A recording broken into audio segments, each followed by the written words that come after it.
Buenas tardes, bienvenidos a Enfoques Concisos de Medicina Interna. Mi nombre es Laura Márquez y voy a presentar el tema Criterios de cetoacidosis diabética actualizados. En este video trataremos de contestar qué es la cetoacidosis diabética y cuáles son los nuevos criterios diagnósticos. Comenzaremos entendiendo qué es la cetoacidosis diabética, la cual podría definirse como un estado metabólico extremo causado por la deficiencia absoluta o relativa de insulina. Para entender esto, vamos a dar una definición de cada criterio. La hiperglucemia, que la entendemos como los niveles altos de glucosa en sangre, afecta a las personas que tienen diabetes. Diversos factores pueden influir en la hiperglicemia. Entre ellos se encuentra la alimentación, la actividad física, las enfermedades, los medicamentos no relacionados con diabetes, saltarse dosis o no tomar suficiente cantidad de insulina u otros medicamentos para reducir la glucosa en la sangre también podrían ocasionarnos una hiperglucemia. La cetosis, por su parte, hace referencia al estado metabólico en el que el cuerpo utiliza grasa y cetonas en vez de glucosa como principal fuente de energía. Recordemos que la glucosa se almacena en el hígado y se libera según las necesidades de energía. Sin embargo, el consumo de carbohidratos ha sido muy bajo. Si el consumo de carbohidratos ha sido muy bajo durante 1 o 2 días, estas reservas de glucosa estarán vacías. El hígado puede sintetizar algo de glucosa de los aminoácidos de las proteínas que ingerimos mediante un proceso llamado gluconeogénesis, pero está lejos de ser suficiente para satisfacer las necesidades del cerebro que requieren un suministro de energía constante. Afortunadamente, la cetosis puede proporcionar una fuente alternativa de energía.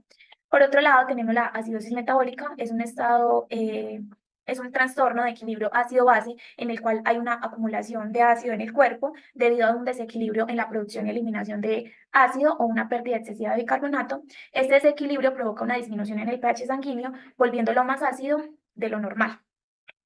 Con respecto a la fisiopatología, eh, entendemos que la cetoacidosis diabética se debe a una disminución en la insulina efectiva circulante, así como en el aumento de las hormonas contrarreguladoras, como lo son el glucagón, el cortisol, las catecolaminas, la hormona de crecimiento. Además de que se genera un aumento de la lipólisis, lo que ocasiona la cetonemia y la acidosis metabólica y la disminución de la utilización de glucosa. El aumento de la glucogenólisis, entre otras cosas, va a generar hiperglucemias.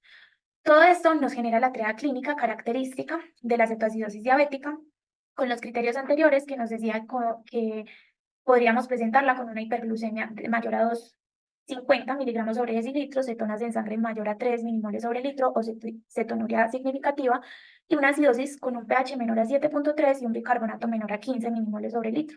Los criterios actualizados que nos dicen, nos dividen y nos clasifican a los pacientes en leve, moderado y severo. Tenemos los mismos 3 criterios anteriores, pero ahora se suman el estado mental y el nivel de cuidado, clasificando los pacientes en glucemias, en pacientes leves cuando hay una glucemia mayor a 200, una acidosis con un pH de 7,25 a 7,3 o un bicarbonato de 15 a 18 milimoles, cetonemia con una beta hidroxiurato de 3 a 6 milimoles, un estado mental alerta y un nivel de cuidado que clasifica en salas generales. Cuando tenemos un paciente en clasificación moderada, vamos a tener o a partir de glucemias mayores a 200 miligramos sobre decilitro, con una acidosis de un pH de 7 a 7,25, un bicarbonato de 10 a 15, una cetonemia con un hidroxiurato de 3 a 0,6 milimoles sobre litro, un estado mental alerta o somnoliento, un nivel de cuidado no intermedio. Y cuando clasificamos a un paciente en estado severo, vamos a tener una glucemia mayor a 200, una acidosis con un pH menor a 7, bicarbonato menor a 10, cetonemia con un beta hidroxiurato mayor a 6 milimoles sobre litro, estado mental estupor a coma y nivel de cuidado UCI pleno. Tenemos algunos factores precipitantes en la cetoacidosis diabética. Las infecciones son los factores precipitantes de mayor importancia para el desarrollo de cetoacidosis. La infección es la primera manifestación previa al diagnóstico de diabetes mellitus en el 20 al 25% de los casos. La falta de administración de insulina en pacientes ya conocidos, pues, precipita como a la cetoacidosis diabética en un 21 a 49%. Los pacientes que utilizan bombas de infusión subcutánea de insulina también pueden desarrollar cetoacidosis secundaria a una obstrucción del catéter y probablemente problemas técnicos de la bomba. Con más frecuencia se presentan también sujetos como al trastornos de la personalidad y alimentación. Otros factores precipitantes son los infartos silenciosos, los accidentes cerebrovasculares, la isquemia mesentérica, la pancreatitis aguda, el uso de esteroides, tiazidas, bloqueadores de los canales de calcio, propanolol, y el 10% de los casos pues no se les encuentran factores precipitantes. En el diagnóstico y clínica tenemos que la cetoacidosis se acompaña de antecedentes de poliuria, polidipsia, dolor abdominal, náuseas, vómitos que se presentan por la acidosis o por la disminución en la perfusión mesentérica y puede confundirse con un abdomen agudo quirúrgico. También tenemos la respiración de Kussmaul con un aliento cetósico, es la típica de la cetoacidosis, así como también la deshidratación, la pérdida aguda de peso, la taquicardia, debilidad, alteraciones visuales, somnolencia, hipotermia, hipotensión, hiporreflexia y alteraciones en la conciencia. Puede encontrarse también hipotensión ortostática y choque, en el cual se presenta en casos de edema cerebral. Y los hallazgos típicos de laboratorio, ya los mencionamos anteriormente, que son los criterios diagnósticos de cetoacidosis diabética. La gran mayoría de los pacientes cursan con una leucocitosis severa, alrededor de 40.000 a 60.000 milímetros con predominio de neutrófilos, secundario a estrés o deshidratación. También se encuentran elevados los niveles de amilasa, que representan la actividad enzimática de los tejidos extrapancreáticos como la glándula parótida. Y los niveles de lipasa son normales.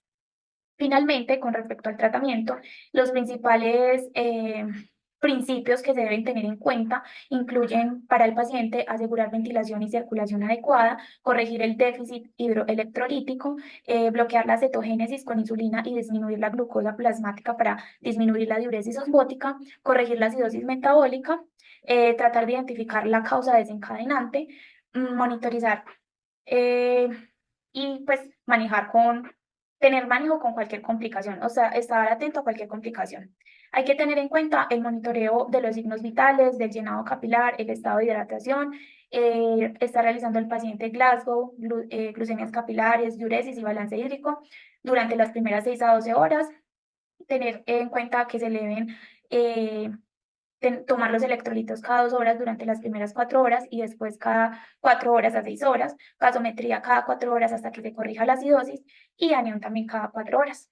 Finalmente, todo paciente con cetoacidosis requiere de un manejo estricto con una vigilancia estrecha en signos vitales, eh, los criterios que acabé de mencionar anteriormente, glucemia capilar, Glasgow, diuresis horaria, el balance hídrico, electrolítico, gasométrico y el monitoreo de glucemia, súper importante. Y tener en cuenta que uno de los parámetros más importantes para el control de la cetoacidosis es evaluar la presencia de cetonas en orina o en sangre. El objetivo principal es bloquear la cetogénesis con el uso de insulina y de esa forma restaurar el equilibrio ácido-base para restablecer también la captación de glucosa. Esta es la bibliografía. Muchísimas gracias.